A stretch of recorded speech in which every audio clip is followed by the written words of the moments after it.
Base equilibrium. The first question is saying chemical equilibrium is achieved when the rate of forward and reverse reaction is equal. And then it says what are the two characteristics of chemical equilibrium? So the first characteristic is already been stated. If you say a reaction is in equilibrium, it means that the rate of forward reaction,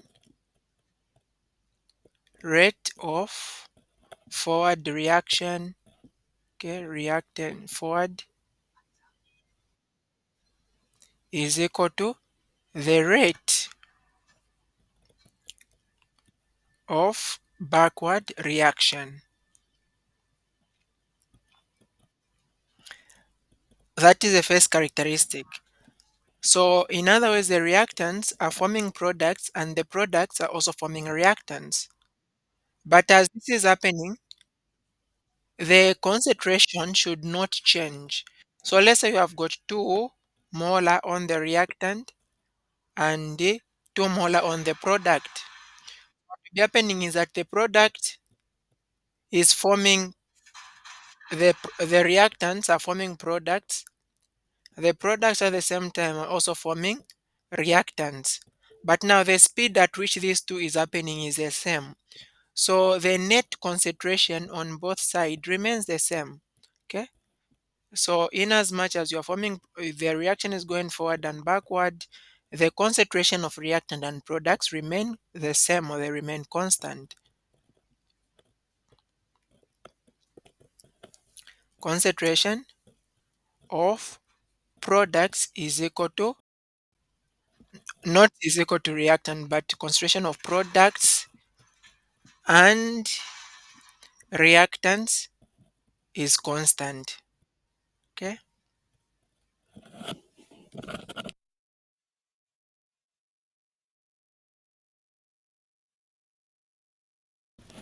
So B is saying define heterogeneous and homogeneous equilibrium.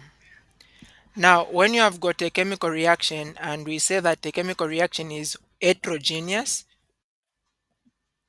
we just refer to it because the reactants are in different state symbols or they are in different states.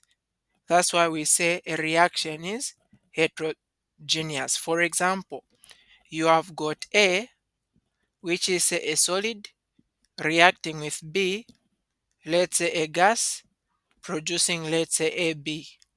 It can be a solid or a gas or anything. So this reaction is heterogeneous. Why is it heterogeneous?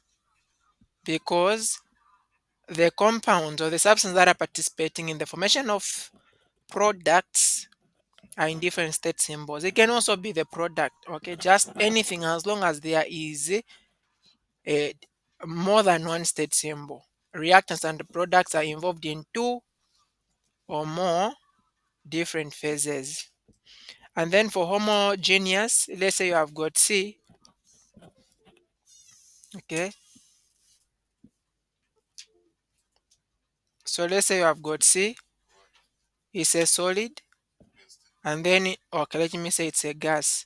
You react with D, which is also a gas, to produce CD, and it's also a gas.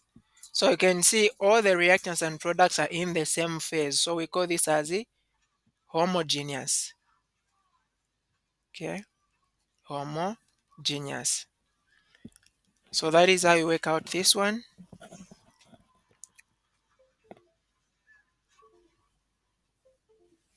And then for question C, it's saying state the relationship between equilibrium and Gibbs free energy. Now, the relationship between equilibrium and Gibbs free energy, when you are giving a relationship in chemistry, you are basically giving an equation. Okay. So in other words, what is the equation that relates these two guys? So Gibbs free energy delta G is equal to negative RT natural log of 2. So that is the relationship between equilibrium and Gibbs free energy. Okay. So this is telling you that, let's say, you can see delta G is negative RT natural log of Q. So if this Q, let me substitute because it is at equilibrium, so we are going to be using K. So delta G will be equal to negative RT natural log of K. Okay, that is the basic relationship. Let's say this is a 1 and then K is, let's say, a 10. So you see at equilibrium, delta G is going to be negative if this value for K is a big number, and if the value for K is a small number, delta G is going to be uh, positive. But for the relationship, you just give that equal. Yes?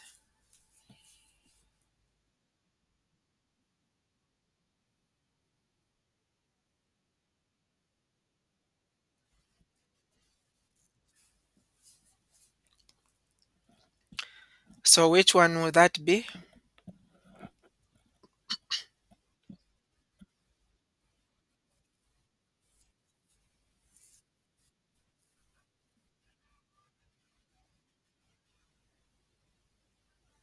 Okay. State that again and write it. Gives you energy is equal to mm-hmm,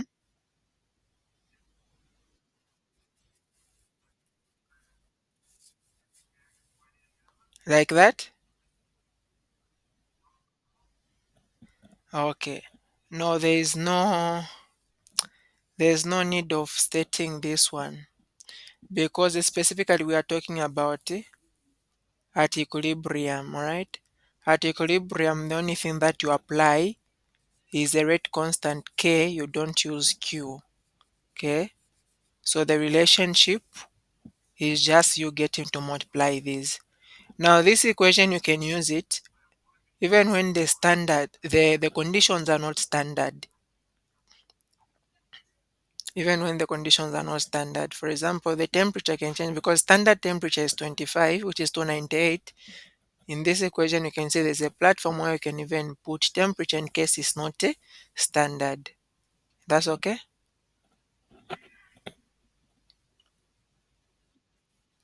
All right, good. And then the next question, write the expression for Kc for the following reactions. In each case, indicate whether the reaction is homogeneous or heterogeneous. So for the first one, Kc is going to be equal to, look at the things on the product. So on the product, we have got N2O. This is going to be raised to the power 1. And then we have got NO2 raised to the power 1 divided by, on the reactants, we have got NO that is raised to the power 3. So this reaction is homogeneous because everything is in the same phase, the reactants and the products.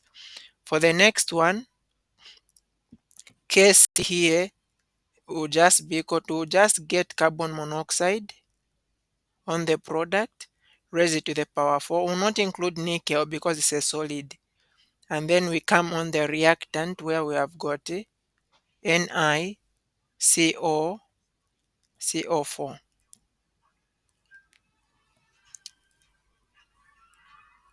And so we is the concentration for this one. So this one is a heterogeneous. Please, in this expression, you never include solids, you never include liquids. Number 3 is saying, when the following reactions come to equilibrium, state whether the equilibrium mixture of each reaction contains mostly reactants or mostly products. Now, what I want you to use is this. I told you even earlier, when you have got A going into B, let's say the concentration on the reactant is 2, the concentration on the product is 1. So it's telling you that the concentration on the reactant is more than the product. This is not at equilibrium, so you can find Q. So Q is given by the concentration on the product over the reactant, so that will give you 0.5. At equilibrium, let's say if you have got A going into B, and then you have got 2, and as the concentration also the product, you have got 2. So in this case, Q is equal to K, okay, because you are now at equilibrium. So your value for Q is going to be equal to the value for K, and is going to be equal to, oh sorry, this should be a 2 also, is going to be a 1. And then a third scenario, if you have got A going into B, let's say you have got more concentration on the product and on the lead to on the reactant. So in this case, Q is going to be equal to the product over the reactant, that is going to give you a 2. So what I want you to understand is that when, what relationship should you know? You can see for the first one, Q here is 0.5 is less than K because K is 1. So if Q is less than K, the reaction is going to proceed forward because you have got more of the reactants than the product. So the reaction will go forward. So in other words, when Q is a small value, the reaction is going to proceed forward. And then for the third scenario, here Q you can see is greater than K.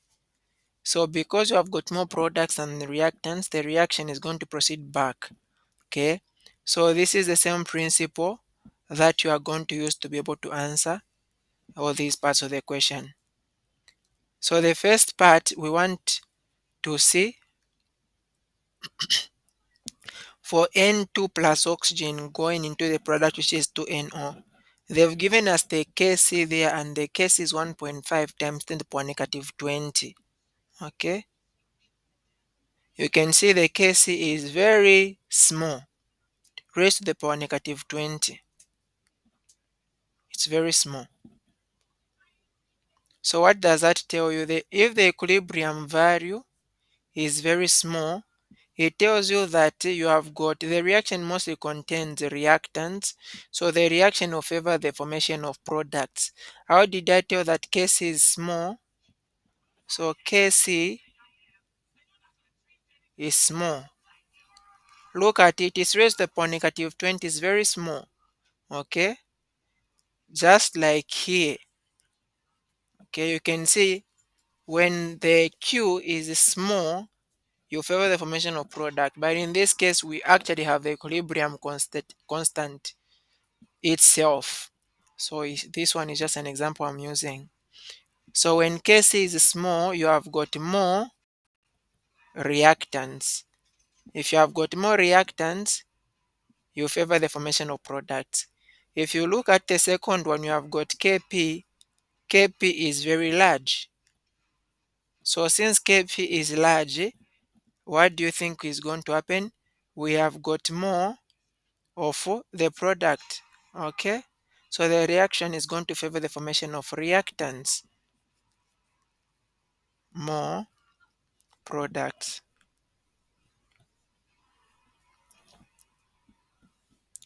Question 4 is saying the decomposition of nitrogen dioxide at room temperature is shown.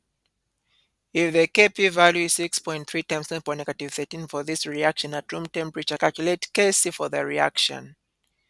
So we have been given the value for the Kp, and then we want to find the value for Kc. So the only thing is you need to know the relationship between the two.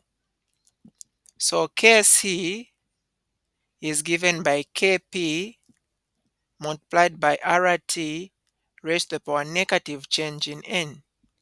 If it was Kp, then you use positive change in N. Therefore, Kp is 6.3 by 10 to the power negative 13. The universal gas constant, the value you use here is 8.314,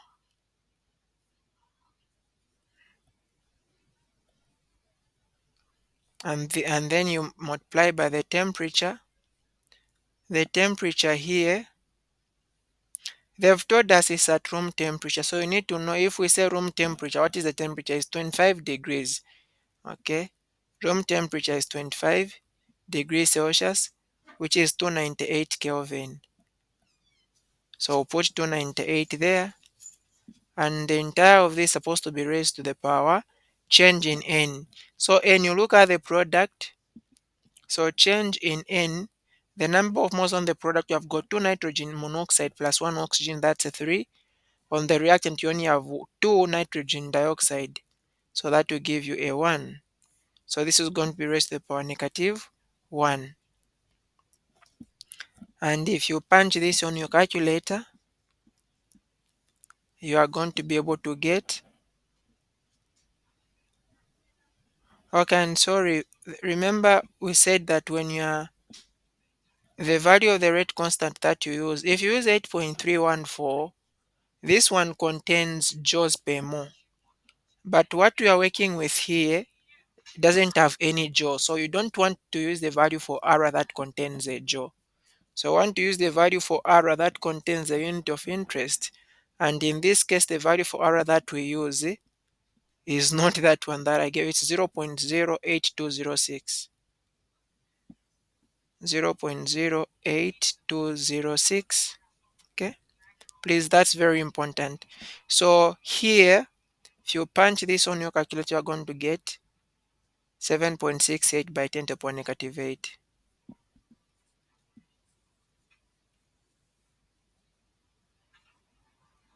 So that is how you calculate, sorry, to the power negative 12. That's how you calculate the value for the KC.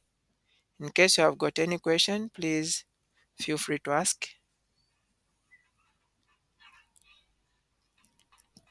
Number 5 is saying calculate the standard. Is there any question?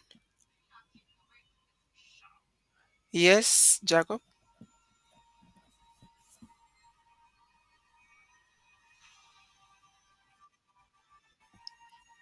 Okay.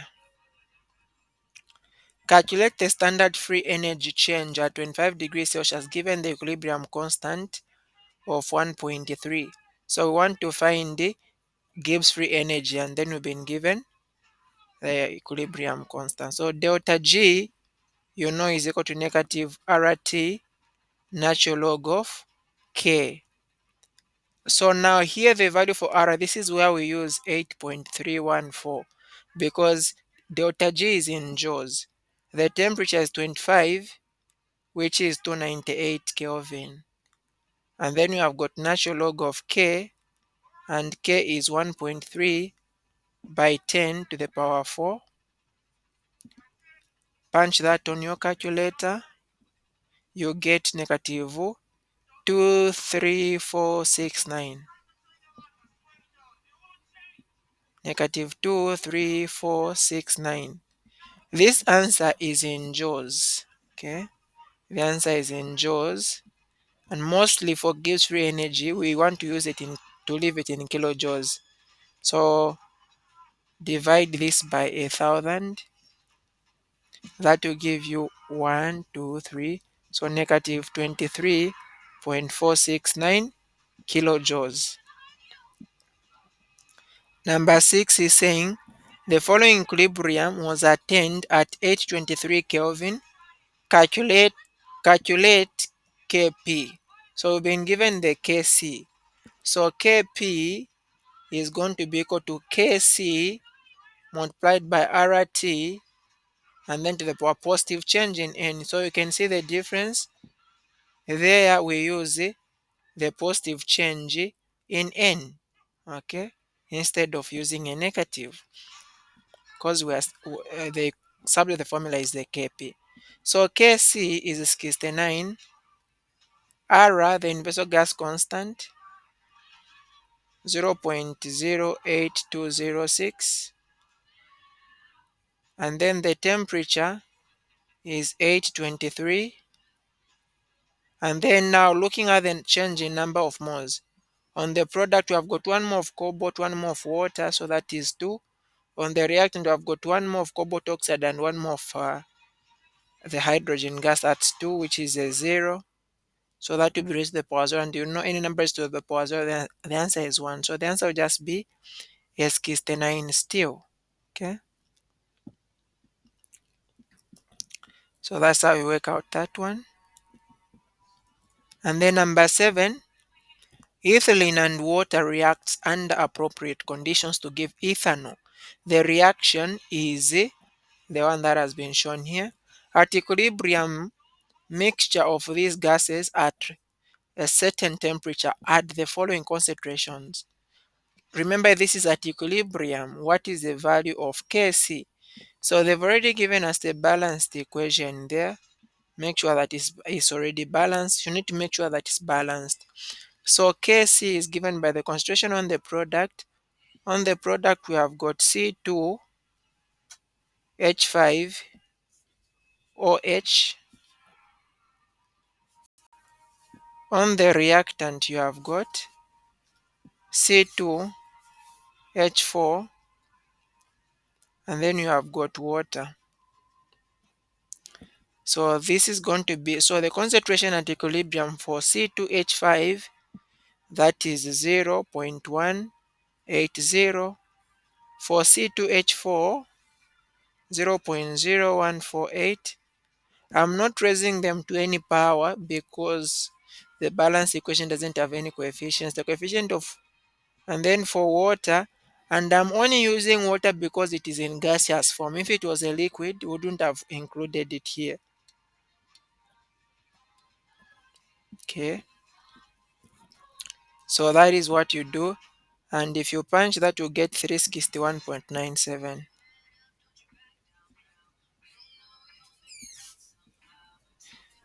So that is it for that one. Question 8 is saying a mixture of 0.1 mole of nitrogen oxide, 0.05 mole of hydrogen, 0.10 mole of water is placed in a 1 liter vessel at 300 Kelvin. The following equilibrium is established. You can see. And then at equilibrium, we've been told that the concentration of nitric oxide is 0.06. Calculate the equilibrium concentration for the other guys. So what we are going to do is we'll write again the equation 2NO plus 2 hydrogen, and this is producing nitrogen plus 2 water molecules. Make sure the equation is balanced. Okay, this is already balanced. So using now the ice table, the initial concentrations, the change, and the concentrations at equilibrium. So the initial concentrations, those are the ones given 0.1 of nitrogen oxide. For hydrogen, it is 0.05, and then for water, it is 0.1. Okay, 0.1 moles of water. You can see for nitrogen, we haven't been given anything. We just have this, hydrogen, and water. And these gas have been placed in a 1 liter container. So even if these are the number of moles, remember in this ice table we use the concentrations. Or we can also use the number of moles, but because it's 1 liter, the number of moles will be equal to the concentration, because concentration is number of moles over volume. Anything over 1, because if we get like 0.1 over 1, which is the volume, it will give us the same 0.1.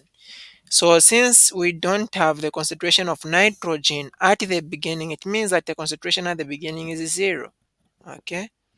Now, we've been told that at equilibrium, the concentration of NO is 0.062. 0.062. Now remember, since NO is on the reactant, the change in NO will be, remember, changes in the reactant, you always subtract.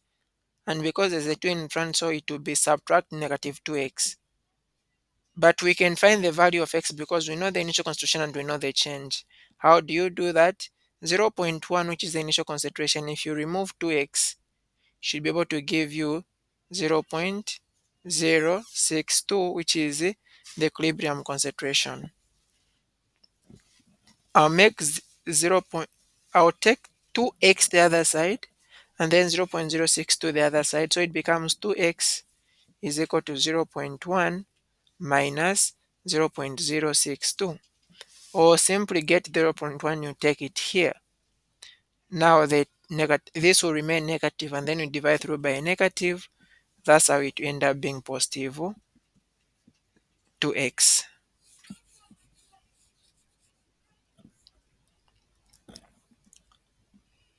So at this point now we can divide both sides by 2. Of course, you have to subtract 0.1 minus 0.06 to find the value of x, which is the equilibrium concentration. So if you do that, you are going to find that the value of x is 0.019.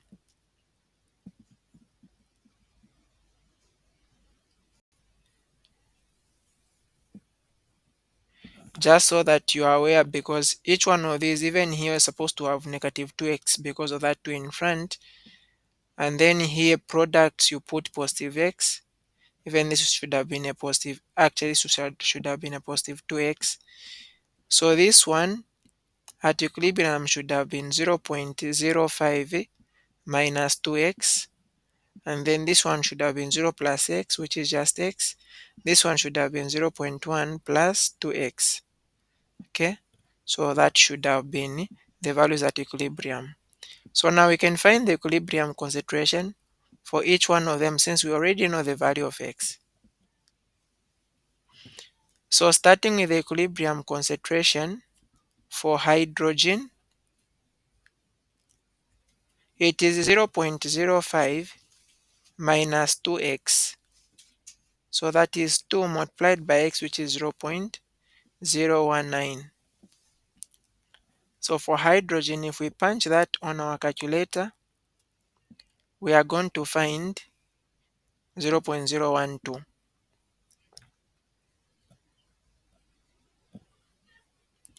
And then the concentration at equilibrium for nitrogen is just x, and x is 0.019 molar.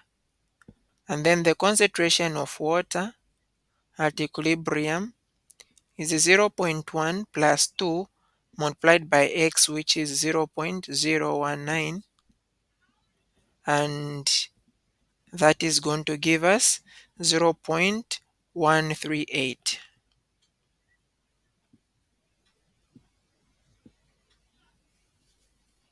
molar. Okay, so that is how we work out that.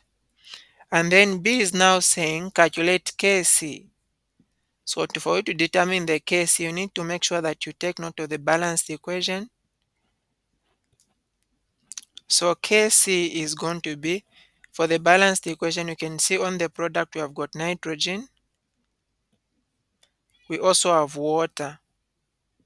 Make sure that all these are in gaseous form. So all of them you can see they're in gaseous form. Otherwise we wouldn't have included it if it was a liquid. So the water is going to be raised to the power 2 divided by, on the reactant we have got NO, that will be raised to the power 2, and then we have got hydrogen to also be raised to the power 2. So the concentrations at equilibrium, we've already found them. For nitrogen, we already knew the concentration at equilibrium. Okay, we found it was x, which is 0.019,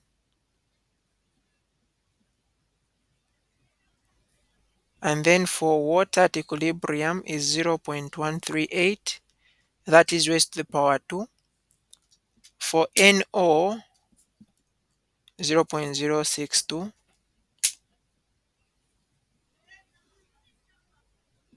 that is raised to the power 2.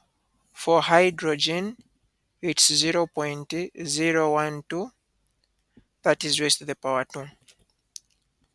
So we'll now get these values and then punch them on our calculator. We are going to find 653.68.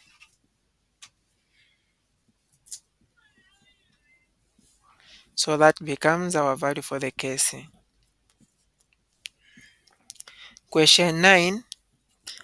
At 100 degrees Celsius, the equilibrium constant for the reaction COCl2 producing CO plus Cl2 as the value Kc of 2.19 times 10 to the negative 10. The initial concentration for the COCl2 is being given. Calculate the equilibrium concentrations. So what should you know? We need again a nice table. So CO Cl2 from the equation is producing CO plus Cl2. We've been told the initial concentration of COCl2 is 2.00 by 10 to the power negative 3. We don't have any products initially.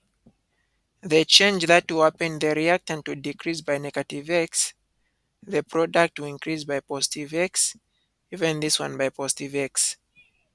And then at equilibrium, what we are going to have is 2 times 10 to the power negative 3 minus x, and then for this one it will just be x, even this one x. But as you can see, the value for the case is very small. It is raised to the power negative 10. So 2 times 10 to the power negative 3 minus x will just be approximately equal to just 2 itself times 10 to the power negative 3. Forget about the x. Okay. So having found that, you also know that Kc is equal to the concentration on the product for carbon monoxide by the concentration for Cl2 divided by concentration for COCl2. So the value for the case we've been given 2.19 by 10 to the power negative 10. That will be equal to carbon monoxide, the concentration is x, and then chlorine, the concentration is x. In the denominator, we are going to have the concentration for COCO2, that is 2 by 10 to the power negative 3. Take it here. X by x, that is x squared, that will be equal to 2.19 by 10 to the power negative 10, or multiply that value.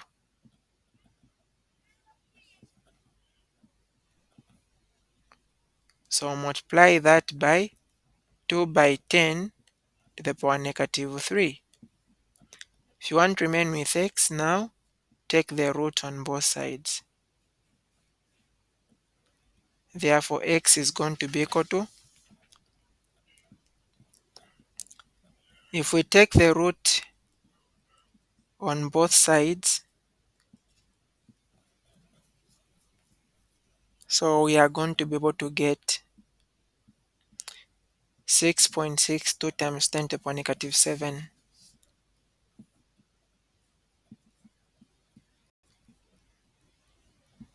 So the question was asking us to find the equilibrium concentration for COCl2, for CO, and for Cl2. So in conclusion, you can see equilibrium concentration for CO is the same as equilibrium concentration for Cl2, which is equal to x, and x is 6.62 by 10 to the power negative 7. Equilibrium concentration for COCl2 was 2 by 10 to the power negative 3 minus x, and we've calculated x as 6.62 by 10 to the power negative 7. Okay, so the equilibrium concentration, you don't get this one. Now that you have found x, substitute it here. That's how you are going to be able to apply, right? So if you punch that on the calculator, it's going to give us 1.999 by 10 to the power negative 3.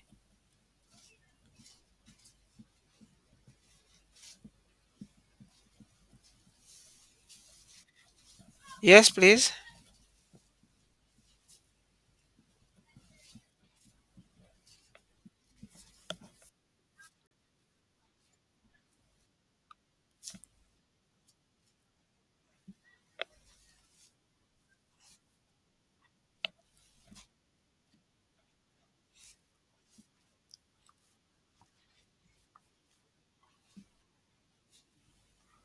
So it's not always the case. Sometimes it will give you a quadratic, but you still have to solve the quadratic.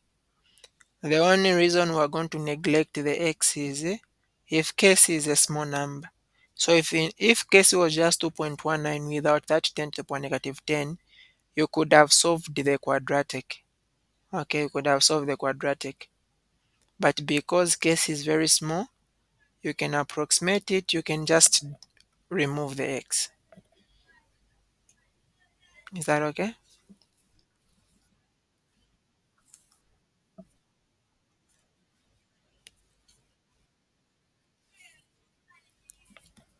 You could have, no, it would have been solvable, but a bit complex. Yeah, any quadratic equation can be solved unless if it was giving a polynomial. But for this case, you always neglect the x as long as the case is very small, right? That's okay? Okay. The following was studied by analyzing the equilibrium mixture for H2S produced. That's the equation. A vessel whose volume was 2.50 liters was filled with 0.01 mole of antimony sulfide, which is the one given as a reactant, and 0.01 mole hydrogen gas. After the mixture came to equilibrium in a closed vessel at 440 degrees Celsius, the gaseous mixture was removed and the hydrogen sulfide was dissolved in water. Sufficient lead was added to react completely with hydrogen sulfide to precipitate lead to sulfide. If 1.029 grams lead sulfide was obtained, what is the value of Kc at 440 degrees Celsius? So you can see for this question, there is even a mixture of things that they've given. Okay, you don't only have things that have been given in moles, you also have things that have been given as mass. So you have to take those into account. But before that, let's write an ice table. The equation is Sb2 S3, that's a solid,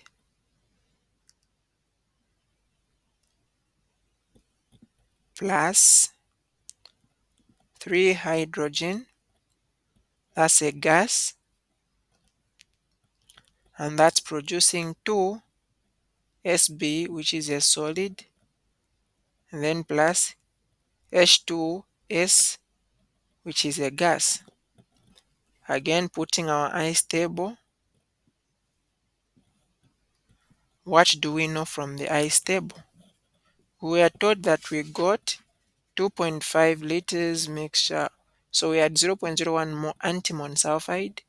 So here is 0.01 and also 0.01 moles of hydrogen. Initially, we don't have any product. So this is 0, this is 0. So you know the change is going to be negative x. For hydrogen, is going to be negative 3x. And then the product is going to be positive 2x.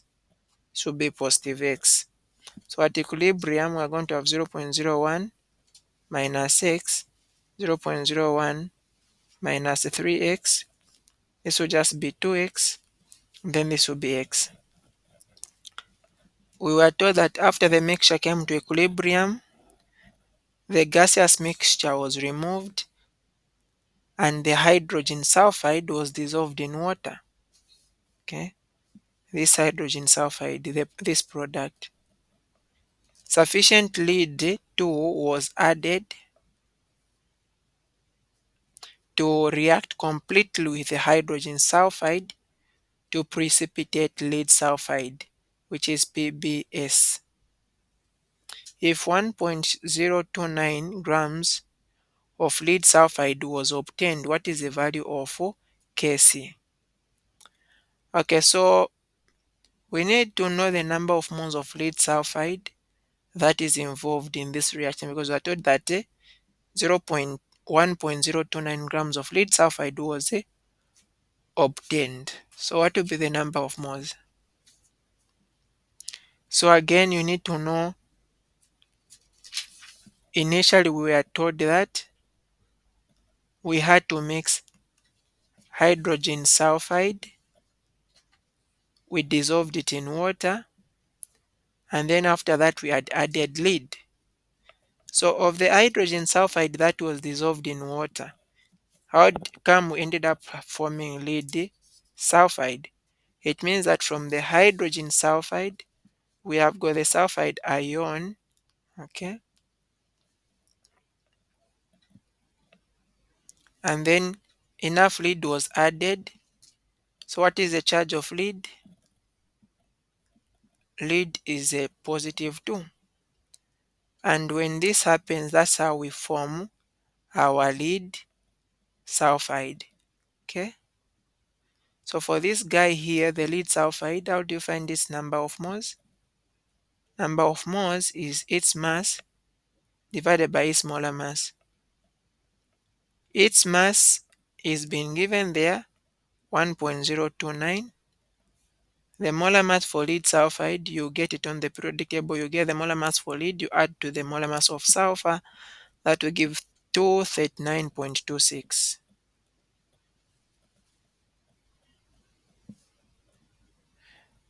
And then if you punch this on your calculator, you get 0.00043 moles. Okay, so we know now the moles of the lead that was found on the product. This is lead sulfide, remember, not just the moles of lead. But again, remember, for us to form lead sulfide, we use some ions of what? We use sulfide ions. Where did the sulfide ions come from? We were told on top that after the mixture came to equilibrium, so we waited for the reaction to reach equilibrium, and then, okay, the, the gaseous mixture was removed. The hydrogen sulfide was now dissolved. It's the one that reacted. So this hydrogen sulfide that you can see here, once the reaction reached equilibrium, is now the one that we got and reacted with the lead sulfate. Hope you are getting. So what we reacted with the lead, for us to form lead sulfide, was actually the hydrogen sulfide that was present at equilibrium. Okay. So from the balanced equation,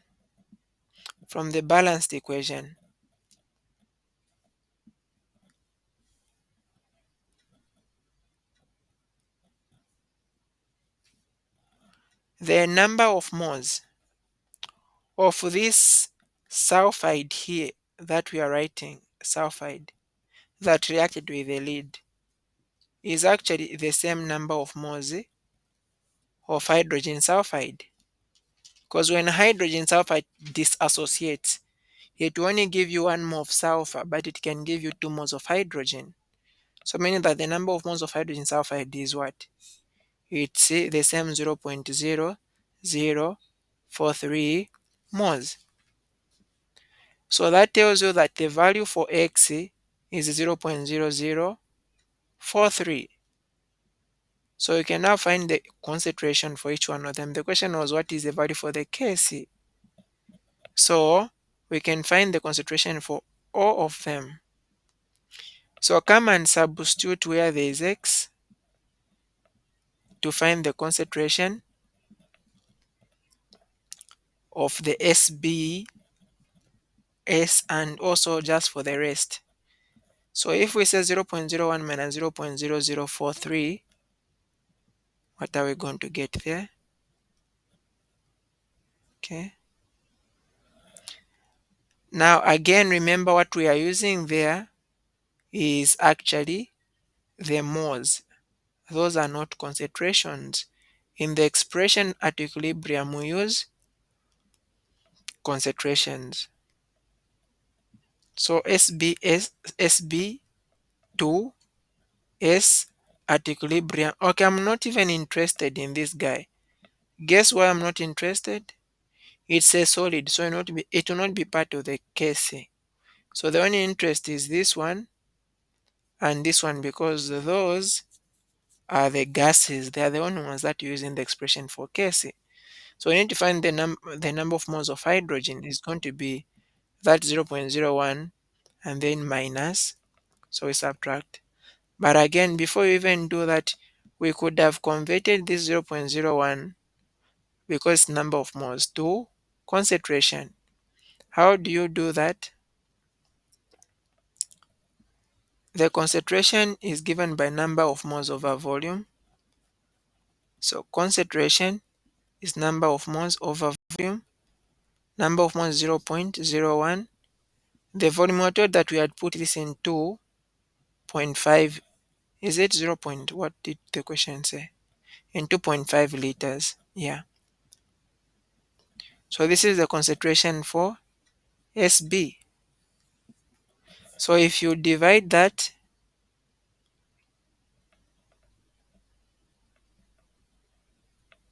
okay, you just punch that on the calculator. It's going to give us the concentration of H2S is going to be what? Okay, I'm trying to see if we punch.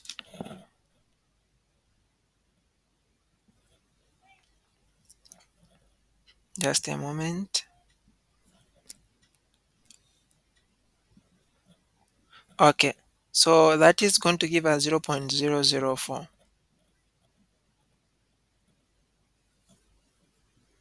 So that's the one that is here, 0.004.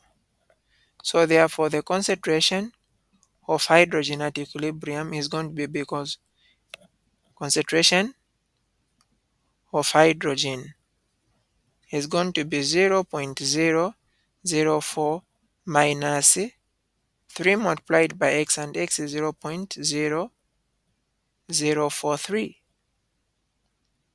So if you punch that, you are going to get, okay, okay, there's again something that I've not found here. This is 0.003. Look at this. This is the number of moles. Now I can't subtract the number of the concentration from number of moles. So we need to get this number of moles again and convert it to concentration. Okay. How are we going to convert it to concentration? Divide by the volume. The volume is the same 2.5, which we are told. So if you divide this value by 2.5, it is going to give us 1.72 times 10 to the power negative 3.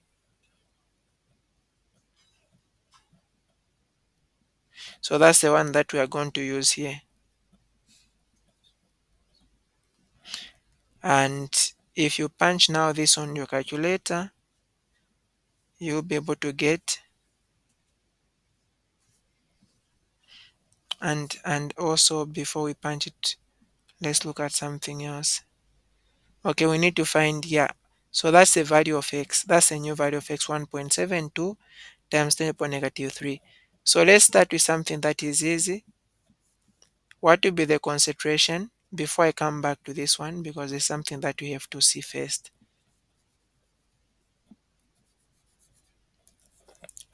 What will be the concentration of hydrogen sulfide? Remember, we're only interested in those guys that are in gaseous form. So the concentration of H2S is going to just be equal to X. Because from a balanced equation, you only have X there, isn't it? Nothing else. Okay. So the concentration is going to be equal to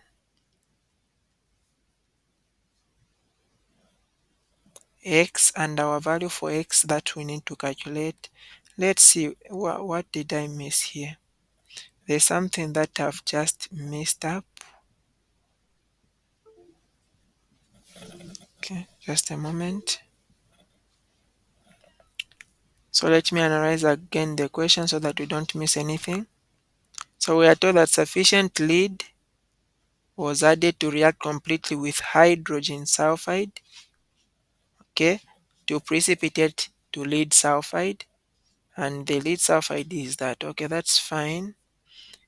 So again, we find first the concentration of lead sulfide, which is 1.72 by 10 to the power negative 3. Okay, which is okay. And then we look at equilibrium. Okay, so this is where the difference comes in. So at when you look at equilibrium, you have got 2x for this one. This is just x. Okay, that's okay. So for the H2, the value of x we've already determined. So meaning that is just a 1.72 by 10 to the power negative 3. If there's anything else that you have to find, you just now get to substitute in these values that are missing. So to find out the concentration for hydrogen at equilibrium, what we are going to do to be 0.004 minus 3x, okay, and then that is going to give us, so we say the concentration of hydrogen 0.004 minus 3 multiplied by x, and x is the 1.72 that we found times 10 to the power negative 3. That is what we are punching on our calculator. And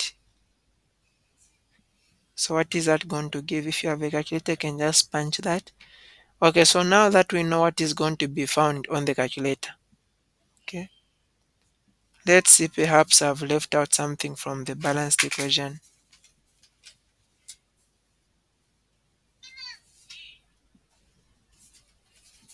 Just make sure that the equation is balanced. This is a 2. Okay, the equation wasn't balanced, that's why it's failing. All right, you can see on the reactant we have got 3 sulfurs, these 3, but on the product we only have 1. So I should have put a 3 in front here. And if you put a 3 in front here, the hydrogens will become the 6 of them. That balances with the 6. So that's why I was saying don't just follow the equation that is given, because this equation is not a balanced equation. So it's supposed to be a 3 here. So it means that even on this expression here, the change is not just x. The change is a positive 3x. Even at equilibrium is going to be 3x. Okay. So this value that we've calculated here as the concentration for H2S is supposed to be equal to, that's the concentration at equilibrium for this one. I hope you are getting that. Okay, so the concentration of H2S at equilibrium is 1.72 times 10 to the power negative 3. So now the question is, what will be the value for x? So that is what we should now be able to do.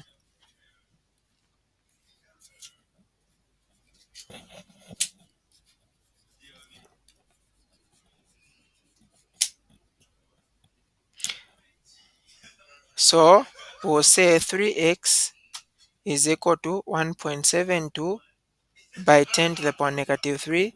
So x in this case now, if you divide, it's going to give you 5.73 by 10 to the power negative 4.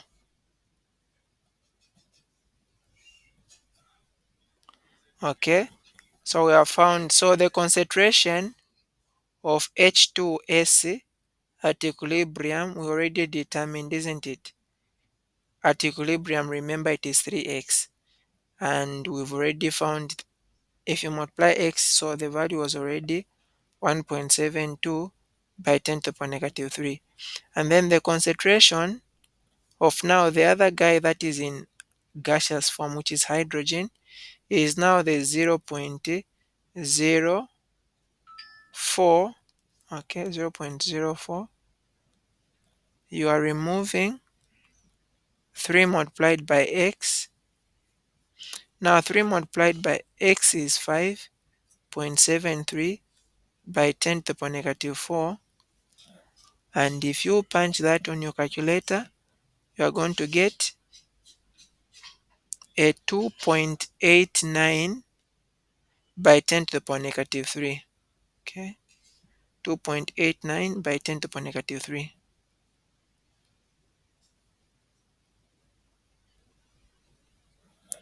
So now that we know the values at equilibrium for both compounds that we are using, we can now find the Kc by saying Kc is equal to, on the product, the only thing that is in gaseous form is H2S, and that's raised to the power 3. And then on the reactant, what's in gaseous form is only hydrogen, that's also raised to the power 3. And then now find what are their concentrations at equilibrium. So for H2S, the concentration at equilibrium is a 3x. Okay, and 3 times x, that will give us 1.72 by 10 to the power negative 3. This is raised to the power 3. And then H2 concentration at equilibrium is 2.83 by 10 to the power negative 3. That is also raised to the power 3. So this is what you punch on your calculator. So whatever the value you are going to find is the answer. 11 is saying consider the following equilibrium for which change in H is less than 0, delta H is less than 0. And that's the equation. How will each of the following, so they've told us that delta H is less than 0, meaning that's a negative value. Less than 0 means it's negative, alright? How will each of the following changes affect an equilibrium mixture of the 3 gases? How will it affect? So number 1, we are adding oxygen. So if you can see, oxygen is on the reactant of this equation. So what will happen is that when you add oxygen to this reaction, you are increasing the reactant. And every time you increase the reactant, what happens is the reaction will now start moving forward. The aim is to use up the reactant so that you reach a new equilibrium. So how will each of the following changes affect the equilibrium mixture? So oxygen is added to the system. It will shift equilibrium to the right. So the right is the product side. So we're going to favor now the formation of more products because you are trying to use up the oxygen. Second part is if the reaction mixture is heated. Okay. Now for this reaction, you can see delta G is negative. If standard gives if the enthalpy is negative, it means that the equation is producing heat. So heat is on the product. If it was positive, it means that heat would have been on the reactant. Okay. So if you add it to this reaction, what will happen is that the equilibrium is going to shift to the opposite direction, which is the reactant side, which is the left side. Okay. And what is the aim of that? We are trying to favor the formation of reactant. We are trying to favor the endothermic reaction because this is an exothermic reaction. This reaction prefers the loss of heat. If you give it heat, it will go in the direction to try to use up that heat because you already have heat on the product. You're trying to use it up so that you reach equilibrium. So you favor the reaction is going to shift to the left. Think of it as being part of the reaction. Since it's on the product, if you increase the concentration on the product, the reaction goes backwards. And then she is saying what will happen if a catalyst is added to the mixture. Now a catalyst really doesn't change the equilibrium, it only speeds the rate of the reaction. Okay. So if the equation is already in equilibrium, you add the catalyst, it will not do anything. It will only speed up the rate. How about if you add SO or SO3? Yes.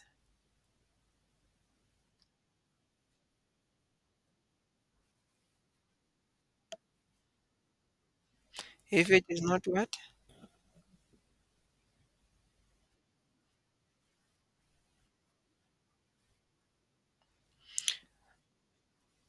So a catalyst itself is not really changing equilibrium, but it will just speed the rate in which the actual reaction was supposed to flow. Okay. It will just speed the reaction. So meaning that if the reaction is supposed to flow to the left, you add the catalyst, it will just make it to move faster. You get.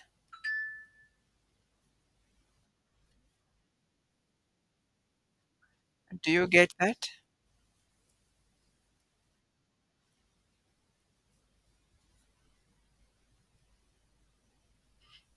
Okay. Now, if you see D is saying SO3 is removed from the system. Now remember the SO3 is actually a product. So if you remove some product, you favor the formation of product because whatsoever that you've removed, the aim of the reaction is to replace what you've removed so that you establish a new equilibrium. So the reaction is going to shift to the right to favor the formation of another equilibrium. Write Ksp expression for calcium fluoride.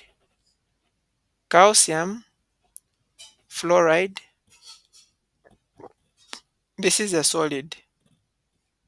If it disassociates, so Ksp is molar solubility, it's about the dissociation of solids.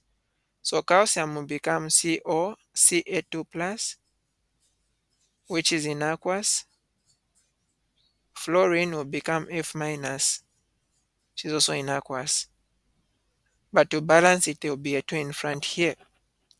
So therefore, the Ksp molar solubility, you just multiply those things that are in aqueous.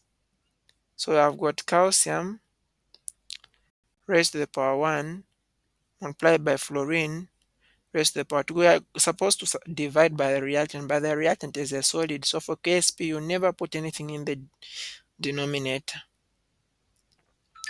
So that is how you write that. Okay. But again, that's the expression. Okay, that's the expression itself. I wanted to show you something else, but let's keep it just there. The expression for Ksp is calcium and then F minus raised to the power 2. Copper, copper 1 chloride has a Ksp of that. Calculate the molar solubility of copper 1 chloride in pure water. So again, copper 1 chloride is going to be like this. This is a solid.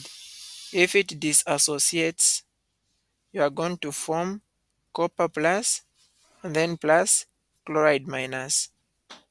The Ksp is equal to the concentration for copper plus multiplied by the concentration for chloride minus. The Ksp is 1.9 by 10 to the power negative 7. At equilibrium, we don't know the concentration for copper and chloride, so let's say the concentration is x. So it will be x times x, which is x squared. Therefore, x is going to be equal to the square root of 1.9 by 10 to the power negative 7. And that is going to be equal to, so if we punch that,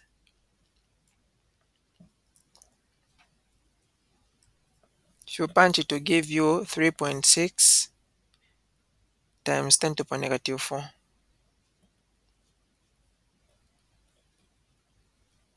So can you see that copper chloride, copper ion, and chloride ion, they are in a mole ratio of 1 to 1 to 1.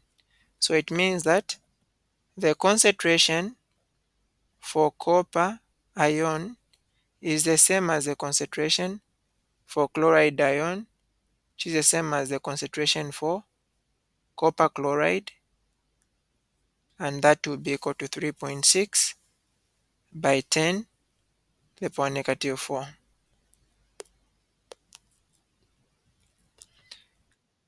think this is the last one.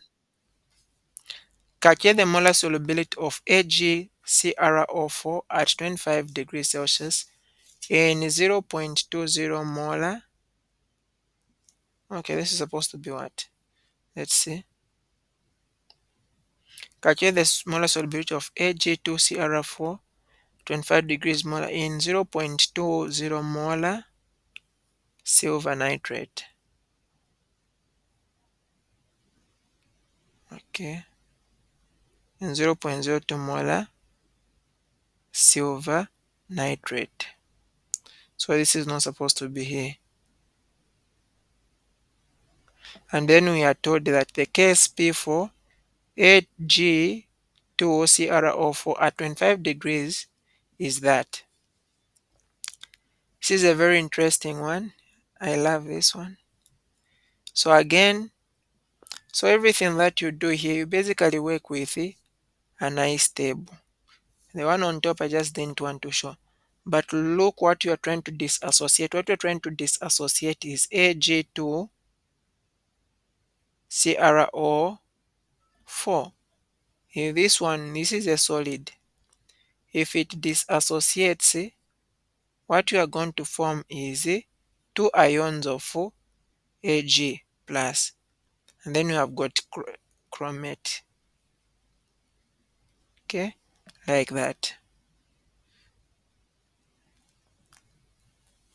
Now this one has a charge of negative 2. Okay. Hope that's okay. And does it have a charge of negative 2? Yes, it has a charge of negative 2. That's why you can see a 2 here. Remember when you're writing equations that the valency for this guy will come down. This is the first thing that we know. So we need to write the initial concentrations, the change, and equilibrium. So what is the initial concentration for Ag? We don't even care because it's a solid. We just go for those in aqueous. But for this in aqueous, remember, this AgCrO4, we didn't mix it in water. We mixed it in silver nitrate. So if you look at silver nitrate, if it disassociates, it will give you silver and nitrate. The concentration has been given there as 0.2. If it disassociates, it will give you 0.2 and 0.2 here. So meaning that at the very beginning, the initial concentration for silver is not 0, it's 0.2. But for chromate, because at the beginning reactants are always 0, so it will be 0. The only reason as to why Ag plus is not 0 is because it's acting as the solvent, and from the solvent we are getting already some ions of silver. The change, this is the product, it will be negative 2x, or sorry, it's positive 2x. This one will be positive x. Okay. And then at equilibrium, we are going to have 0.2 plus 2x, and then this is going to be x. But look at the value for KSP. It is a small value, but here we'll not make any approximation, because if we did that, then there's nothing that will be. Okay, we'll actually do an approximation. KSP is going to be given by the concentration of silver raised to the power 2 multiplied by the concentration of chromate raised to the power 1. The KSP we are given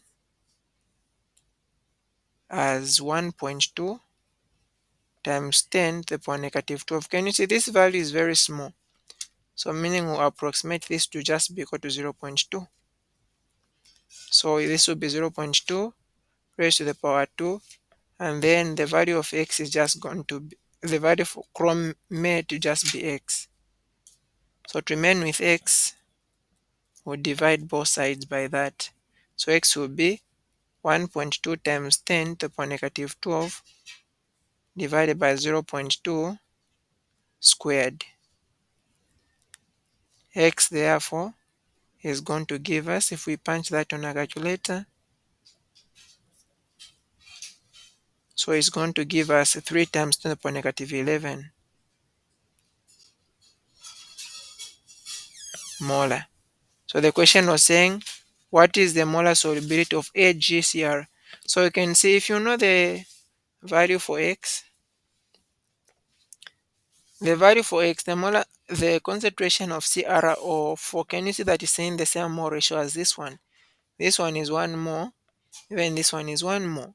So it tells you that when you know the number of moles, or if you know the value of x at equilibrium, that is a molar solubility for Ag.